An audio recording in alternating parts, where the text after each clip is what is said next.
السلام علیکم ورحمۃ اللہ وبرکاتہ۔ امید کرتی ہوں آپ سب ٹھیک ہوں گے، خیر و عافیت سے ہوں گے انشاءاللہ۔ آج کا وظیفہ آپ نے ٹائٹل سے تھمبنیل سے پڑھ ہی لیا ہوگا۔ یا جبارو کا وظیفہ ہے، 500 مرتبہ پڑھنا ہے، اور اس کی کیا فضیلتیں ہیں، کیا برکتیں ہیں، اور یہ وظیفہ کس طرح کرنا ہے، کب کرنا ہے، کس وقت پڑھنا ہے، کتنے دن پڑھنا ہے، یہ سب کچھ آج کی ویڈیو میں آپ کو بتانے لگی ہوں۔ آج کا وظیفہ بہترین وظیفہ ہونے والا ہے، اس لیے اس ویڈیو کو پورے سنتے رہیے گا۔ اور اگر یہ ویڈیو آپ کو پسند آئے تو اسے لائک کیجئے، شیئر کیجئے اور چینل کو سبسکرائب کیجئے۔ امید کرتی ہوں یہ ویڈیو آپ کو لازمی پسند آئے گی۔ یا جبارو کا وظیفہ ہے، بہترین وظیفہ ہے، جس نے بھی کیا ہے اس کی زندگی میں برکتیں ہی برکتیں، رزق ہی رزق، پیسہ ہی پیسہ، کبھی کسی چیز کی کمی نہیں آئی ہے۔ جی ہاں، جب کبھی بھی آپ یا جبارو کا وظیفہ شروع کریں گے تو آپ کے گھر میں رزق خود آنے لگے گا، پیسہ خود آنے لگے گا، برکتیں خود آنے لگیں گی، فضیلتیں خود آنے لگیں گی۔ آپ خود حیران ہو جائیں گے کہ ارے یہ کیا ہو رہا ہے، کل تک جو فاقے پڑ رہے تھے، تنگ دستی ہو رہی تھی، کچھ سمجھ میں نہیں آ رہا تھا، آج اس وظیفے کو کرنے کے بعد اتنی ساری برکتیں ایک ساتھ۔ بہترین وظیفہ ہے، میں آپ کو بتا رہی ہوں۔ یہ وظیفہ کرنے کا پہلے میں آپ کو طریقہ بتا دوں، پہلے آپ یہ سن لیجئے، پھر اس کے بعد میں آپ کو آگے کی فضیلتیں بتاتی ہوں۔ تو چلیے سب سے پہلے ویڈیو کو شروع کرتے ہیں۔ سب سے پہلے آپ نے جو ہے 2 رکعت نفل پڑھنی ہے، جو حاجت آپ کے دل میں ہے، چاہے وہ رزق سے لے کے ہو، چاہے وہ کسی بھی چیز سے لے کے ہو۔ رزق کے لیے کر رہے ہیں تو رزق کے لیے، اور پیسوں کے لیے 2 رکعت جو ہے وہ نفل پڑھنے ہیں آپ نے۔ پھر اس کے بعد آپ نے جائے نماز پر بیٹھ کر 11 مرتبہ آپ نے درود شریف پڑھنا ہے۔ جب آپ 11 مرتبہ درود شریف پڑھیں گے، اس کے بعد 500 بار آپ کو یا جبارو پڑھنا ہے۔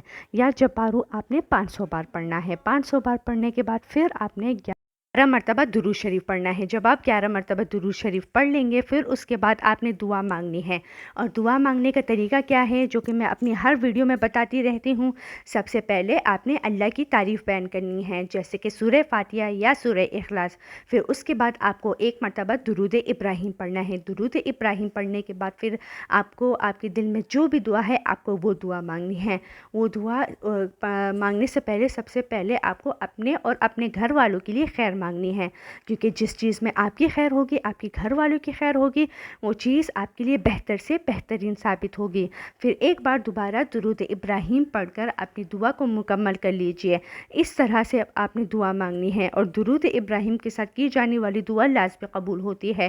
یاد رکھیے گا، یہ جو دعا کرنے کا طریقہ میں آپ کو سکھا رہی ہوں، یہ نہ تو صرف اس وظیفے کے لیے بلکہ ہمیشہ کے لیے آپ کو اپنا لینا ہے۔ جیسے کہ آپ 5 وقت کی نماز پڑھنے کے بعد جب دعا مانگتے ہیں، یا کسی بھی وقت آپ دعا مانگتے ہیں، جب بھی آپ کو ٹائم ملتا ہے آپ دعا مانگتے ہیں، تو پہلے دعا کی شروعات اس طریقے سے کیجئے گا جس طرح سے میں نے آپ کو بتایا۔ یقین مانیے آپ کی کوئی بھی دعا جو ہے وہ خالی نہیں جائے گی، آپ کی ہر دعا قبول ہوگی، آپ کی ہر حاجت قبول ہوگی، آپ کے دل میں پھر کوئی خواہش رہے گی نہیں، کیونکہ جب آپ دعا مانگیں گے آپ کی ہر دعا قبول ہوگی، چاہے وہ پیسوں کے لحاظ سے ہو، رزق سے لحاظ سے ہو، یا کسی بھی لحاظ سے ہو، انشاءاللہ آپ کی ہر دعا قبول ہوگی۔ یہ وظیفہ بہترین اور نایاب اور خوبصورت وظیفہ ہے، اس کو کرنے والا جو ہے ہمیشہ کامیاب ہوتا ہے۔ ٹھیک ہے، میں نے آپ کو وظیفہ بتا دیا، اب 40 دن تک آپ کو یہ وظیفہ کرنا ہے۔ یاد رکھیے گا، 40 دن تک آپ کو یہ وظیفہ کرنا ہے۔ 40 دن کے اندر آپ کے گھر میں کیا برکتیں، کیا فضیلتیں، کیا خوبصورت خوشیاں آتی ہیں آپ کے گھر میں، آپ خود حیران ہو جائیں گے کہ ارے یہ وظیفہ میں نے پہلے کیوں نہیں کیا تھا۔ جی ہاں، بالکل بہترین وظیفہ میں نے آپ کو بتایا ہے، بہترین وظیفہ میں نے آپ کے ساتھ شیئر کیا ہے، اور یہ وظیفہ اس طرح ہے کہ جب آپ کریں گے تو آپ خود مجھے پھر میری ویڈیو ڈھونڈ کر آپ مجھے کمنٹس کریں گے کہ آپ نے مجھے اتنا بہترین وظیفہ بتایا تھا کہ میری ساری مشکلیں حل ہو گئی، میری ساری تکلیفات ختم ہو گئی، تنگی بھی دور ہو گئی ہے، پیسوں کی کمی بھی ختم ہو گئی ہے، اب اتنے پیسے ہے کہ اور اتنا رزق ہے کہ ماشاءاللہ سے اب آپ خود دوسروں کو دینے لگے ہیں، آپ کے ہاتھ دینے والے ہوں گے انشاءاللہ یقین کے ساتھ۔ جب آپ یہ وظیفہ کریں گے نا تو آپ کو خود اندازہ ہوگا کہ میں نے آپ کو کتنا بہترین وظیفہ بتایا ہے۔ اور یہ وظیفہ اگر آپ کے ارد گرد کسی شخص کو ضرورت ہے تو آپ یہ وظیفہ انہیں بھی بتائیں، اس سے آپ کو بھی ثواب ملے گا، مجھے بھی ثواب ملے گا، اس پڑھنے والے شخص کی مدد بھی ہوگی۔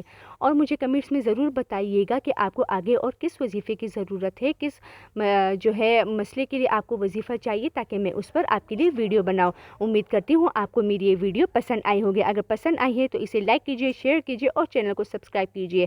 تب تک کے لیے السلام السلام علیکم ورحمۃ اللہ وبرکاتہ.